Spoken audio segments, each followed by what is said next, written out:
Altitude. Altitude.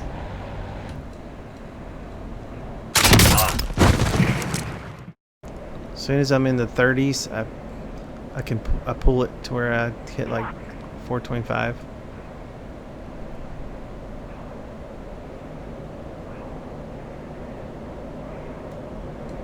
I pulled there because I thought maybe I'd have a shot, and that dropped me down to under 300, so I gotta let it off.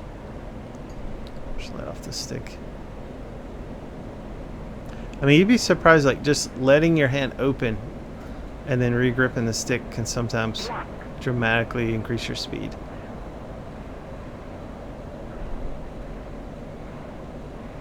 Like I'm actually fast here. Altitude. Altitude. That was actually a really good lead shot. So to pull a really good lead shot, you can see that the computer does not have a solution.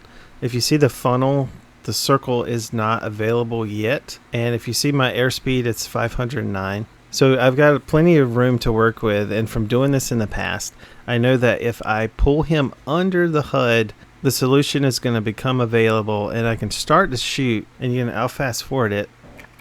So right here, you can see he's now completely under the HUD.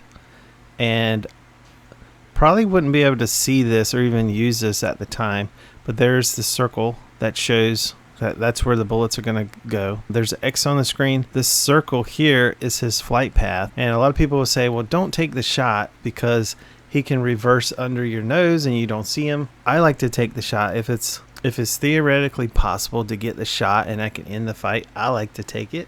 So right here, he's gone. He's still gone. Still gone. I start to fire. I have a solution here, but he's not on the screen. But I know this is his flight path because of the circle. Still firing. And right here, he flew through the circle. And since I'm holding down the trigger, it takes him out. It flies right through it. That was actually a really good lead shot.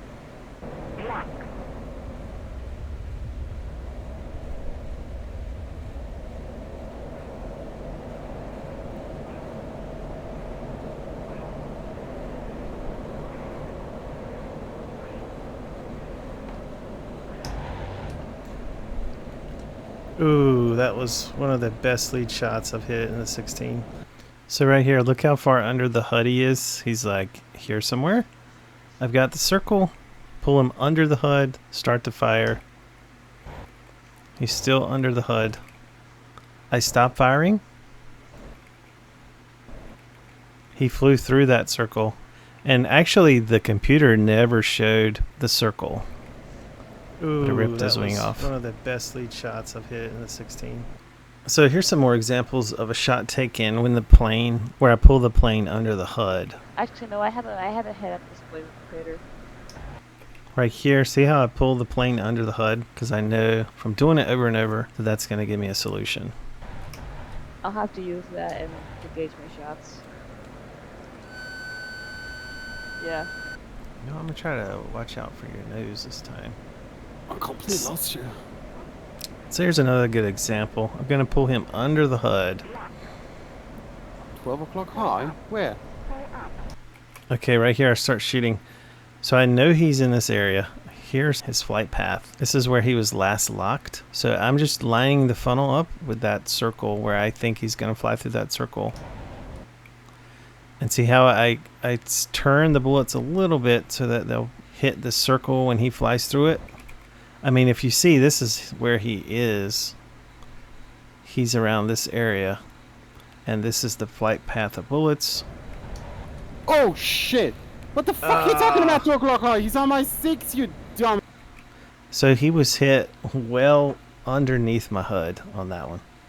Let me show you a bonus clip where it's not pulling him under the HUD, but it's when you don't have a lock and you're just using the crosshair where the nose is pointed to guesstimate where the plane is. So this is where I start. So I kind of went toward the back of your plane. That's how I start mine. Yeah. But only in the 16. Like if I was in the Mirage, I would have done it differently. So even though we can't see him, we know what his flight path was. He started over here and he was flying directly this way. This plus right here is where our nose is pointed, and we know that the bullets usually fall right under where the nose is pointed. So if we just put the cross to intercept his flight path, it should be right here. We should be able to hit him as he passes. Warning, warning. Ooh, that was a really good. I've seen that coming. That was a really good shot there.